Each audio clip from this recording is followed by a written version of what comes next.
इस लेक्चर में हम 3D फोर्स के मुताल्लिक़ कुछ प्रॉब्लम हल करेंगे। हम पहले प्रॉब्लम को देखते हैं। मैं इसकी स्टेटमेंट पढ़ता हूँ। The force F has a magnitude of 50 Newton, यानी कि मैग्नीट्यूड हमें मालूम है, and acts with in the octant shown. Determine the magnitude of the x, y and z component of F। तो ये हमारा वेक्टर F है, इसके ये Fx, Fy और Fz कंपोनेंट हैं जो कि x, y और z डायरेक्शन में है। इस वेक्टर का जो डायरेक्शन कोसाइन एंगल जो x एक्सिस से बन रहा है वो 60 डिग्री है और जो y एक्सिस से बन रहा है वो 45 डिग्री है। लेकिन ये एंगल जिसका नाम हम गैमा रख देते हैं, ये हमें नहीं मालूम।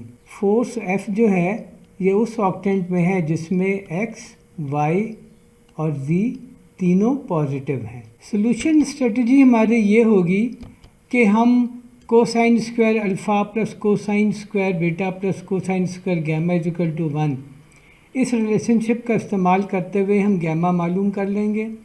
उसके बाद हम F X is equal to F cosine alpha और इसके साथ जो सिमिलर रिलेशनशिप हैं, यानी कि F Y is equal to F cosine beta और F Z is equal to F cosine gamma का इस्तेमाल करते हुए जो रेक्टेंगुलर कंपोनेंट हैं एफ एक्स, एफ वाई और एफ जी वो मालूम कर लेंगे।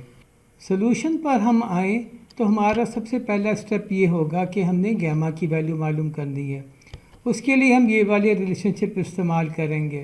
तो इसको हम इस तरह भी लिख सकते हैं कि कोसाइन गैमा जो है वो बराबर है square root 1 minus cosine square alpha minus cosine square beta. हमें अल्फ़ा और बेटा की वैल्यू मालूम है। अल्फ़ा की वैल्यू है 60 डिग्री और बेटा की वैल्यू है 45 डिग्री। यहाँ से अगर हम कैलकुलेशन करें तो कोसाइन गैमा की वैल्यू आएगी प्लस माइनस 0.5। चूँकि हमें पता है कि जो f जो है वो उस ऑक्टेंट में है जहाँ पर कि ये एंगल गैमा जो होगा ये 90 डिग्री से कम होगा, तो हम जो है प्लस वाली वैल्यू इस्तेमाल करेंगे। वहाँ से हमें गैमा की वैल्यू 60 डिग्री पता चल जाएगी। तो गोया ये एंगल जो है ये 60 डिग्री है। अब हम कंपोनेंट जो है वो निकाल सकते हैं। तो एफ एक्स जो होगा वो होगा एफ़ कोसाइन अल्फ़ा, एफ़ की वैल्यू है 50 न्यूटन और अल्फ़ा की वैल्यू है 60 डिग्रीज़, तो वो आएगी वैल्यू एफ एक्स की 25 न्यूटन। इसी तरह एफ वाई होगा 50 कोसाइन 45 और ये होगा 35.36 न्यूटन। और आखिर में एफ जी की वैल्यू होगी 50 इंटू कोसाइन 60 और ये भी 25 न्यूटन वैल्यू इसकी आ जाएगी। तो गोया हमने गैमा और तीनों rectangular component F X, F Y और एफ जी ये हमने मालूम कर लिए। तो ये प्रॉब्लम सॉल्व हो गया। अब हम अगले प्रॉब्लम पर आते हैं। प्रॉब्लम की स्टेटमेंट है the force F has components acting along the X Y Z axis as shown. तो ये फोर्स F है और ये जिस ऑक्टेंट में एक्ट कर रही है वहाँ पर x की वैल्यू पॉजिटिव है और z की वैल्यू पॉजिटिव है, जबकि y की वैल्यू उसमें नेगेटिव है, यानी कि उसका जो कंपोनेंट y डायरेक्शन में है एफ वाई वो नेगेटिव y डायरेक्शन में है। बाकी दोनों कंपोनेंट जो हैं वो पॉजिटिव डायरेक्शन में है। If the magnitude of the F is 80 newton, यानी कि ये 80 न्यूटन हुआ, and alpha is equal to 60 degree. Alpha वो एंगल है जो ये फोर्स वेक्टर एक्स एक्सिस से बना रहा है, ये 60 डिग्री है यानी कि 90 से कम है। And gamma is equal to 45 degree. Gamma वो एंगल है जो कि ये फोर्स वेक्टर जो है वो जी एक्सिस से बना रहा है, ये 45 डिग्री है यानी कि ये भी 90 से कम है। Determine the magnitude of its component. तो एक तो हमें ये एफ एक्स, एफ वाई और एफ जी की वैल्यू पता करनी होगी, लेकिन उससे पहले हमें एंगल बेटा जो कि ये force vector positive Y axis से बना रहा है वो भी हमें पता करनी होगी। एफ वाई चूँकि नेगेटिव वाई डायरेक्शन में है तो बेटा की वैल्यू 90 से ज़्यादा होगी। सोल्यूशन स्ट्रेटजी हमारी वही होगी जो कि पिछले प्रॉब्लम की थी, यानी हम cos square alpha plus cos square beta plus cos square gamma is equal to 1 को इस्तेमाल करते हुए बेटा की वैल्यू मालूम कर लेंगे।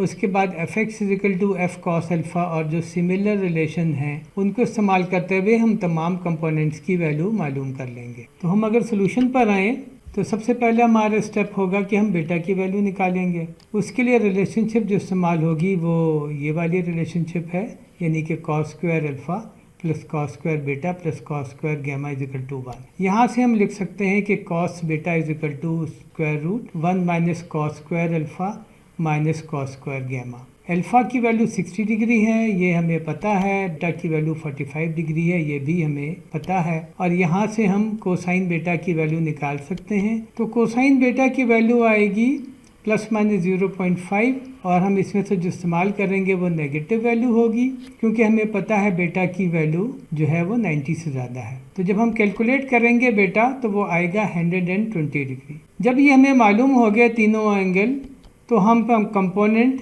पता कर सकते हैं। तो इसके लिए रिलेशनशिप जो इस्तेमाल होगी वो होगी F X is equal to F cosine alpha. Alpha जो है वो 60 डिग्रीज है, एफ जो है वो 80 है। तो यहाँ से जब हम कैलकुलेट करेंगे तो वो होगा 40 न्यूटन। और एफ वाई जो है वो बिल्कुल इसी तरह जब कैलकुलेट करेंगे कि 80 मल्टीप्लाइड बाई कोसाइन 120 तो वो आएगा -40 न्यूटन, क्योंकि ये हमें मालूम है ये नेगेटिव डायरेक्शन में है। तो कैलकुलेशनों से भी ये नेगेटिव ही आया। और आखिर में एफ जी की वैल्यू जो है वो होगी एफ कोसाइन गैमा और वो होगी 56.56 न्यूटन। तो हमने बीटा की वैल्यू, एफ एक्स की वैल्यू, एफ वाई की वैल्यू और एफ जी की वैल्यू मालूम कर ली। तो ये प्रॉब्लम भी हमने सॉल्व कर लिया। अब हम अगले प्रॉब्लम पर आते हैं। प्रॉब्लम की स्टेटमेंट है कि determine the magnitude and coordinate direction angles. एक तो मैग्नीट्यूड पता करना है, एक उसके कोऑर्डिनेट डायरेक्शन एंगल इस वेक्टर के पता करने हैं। Of the force F acting as shown, the component of F in the X Y plane is 7 kilo newton. तो सिचुएशन ये है कि ये वेक्टर एफ है, इसके हमें वो जो डायरेक्शन कोसाइन वाले एंगल है, फॉर एग्जांपल ये जो थीटा एक्स का भी नाम देते हैं, कभी अल्फा का नाम देते हैं, वो हमें नहीं मालूम। ये एंगल जो थीटा वाई होगा ये नहीं मालूम। ये एंगल जो कि थीटा जेड होगा वो हमें नहीं मालूम। उसके बदले में जो एंगल हमें मालूम है वो ये मालूम है कि जो एफ़ का जो एक्स वाई प्लेन पर जो प्रोजेक्शन है उसका एंगल 30 डिग्री है और उस प्रोजेक्शन का जो एक्स एक्सिस से एंगल है वो 40 डिग्री है। और हमें निकालना क्या है? निकालना है हमें थीटा एक्स, थीटा वाई और थीटा जी और एफ़ की वैल्यू। ये वैल्यू जो प्रोजेक्शन की है जिसको हमने एक्स वाई का नाम दिया हुआ है, ये हमें मालूम है कि ये 7 किलो न्यूटन है। अब हम सोल्यूशन पर आते हैं। इसको सॉल्व करने का तरीका ये है कि सबसे पहले हम एक यूनिट वेक्टर लेंगे एफ डायरेक्शन में, और इस यूनिट वेक्टर के हम जो है कंपोनेंट्स जो है वो एक्स वाई और जी डायरेक्शन में लेंगे। तो इसका ये कंपोनेंट जो है जो कि जी डायरेक्शन में है वो होगा साइन 30 डिग्री, और उसका वो कंपोनेंट यानी कि हॉरिजॉन्टल कंपोनेंट जो कि एक्स वाई डायरेक्शन में है वो होगा कोसाइन 30 डिग्री। फिर इसके हम जो है फर्दर दो कंपोनेंट लेंगे। उसका जो ये कंपोनेंट जो कि एक्स डायरेक्शन में है वो होगा कोसाइन 30 कोसाइन 40 डिग्री, और इसका वो कंपोनेंट जो कि नेगेटिव वाई डायरेक्शन में होगा वो होगा कोसाइन 30 साइन 40 डिग्री, और ये नेगेटिव होगा क्योंकि ये नेगेटिव वाई डायरेक्शन में। तो यूनिट वेक्टर जो एफ डायरेक्शन में है वो हम मालूम कर सकते हैं। तो उसको अगर हम लिखें तो अगर यूनिट वेक्टर को नाम हम दें एन एफ का तो वो होगा कोसाइन 30 कोसाइन 40 आई, क्योंकि इस डायरेक्शन में जो वेक्टर है यूनिट वेक्टर वो आई है, माइनस कोसाइन 30 साइन 40 जे, क्योंकि इस डायरेक्शन में जो यूनिट वेक्टर है वो नेगेटिव जे है, तो ये नेगेटिव और ये जे, और इस डायरेक्शन में जो यूनिट वेक्टर है वो है के, तो साइन 30 के हो गया। साइन 30 और साइन 40 और कोसाइन 30 और कोसाइन 40 को हम मालूम कर सकते हैं अपने कैलकुलेटर से, और एन एफ जो है वो बन जाएगा 0.6634 आई माइनस 0.5567 जे प्लस 0.5 के। अब जो आई जे और के कोफिशेंट हैं वो क्या हैं? वो ये हैं कोसाइन थीटा एक्स आई प्लस कोसाइन थीटा वाई जे प्लस कोसाइन थीटा जी के। तो वह यहाँ से हम जो डायरेक्शन कोसाइन एंगल हैं वो मालूम कर सकते हैं।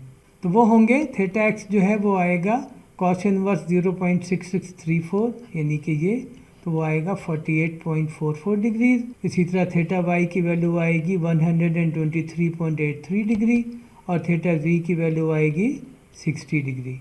तो हमने डायरेक्शन कोसाइन एंगल्स वगैरह जो है वो पता कर लिए और अब हमने एफ़ का मैग्नीट्यूड निकालना है।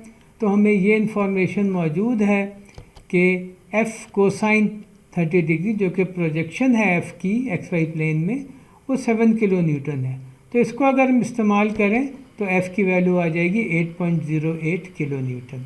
तो ये प्रॉब्लम भी हमने सॉल्व कर लिया। उम्मीद है आपको ये लेक्चर पसंद आया होगा। Thank you very much.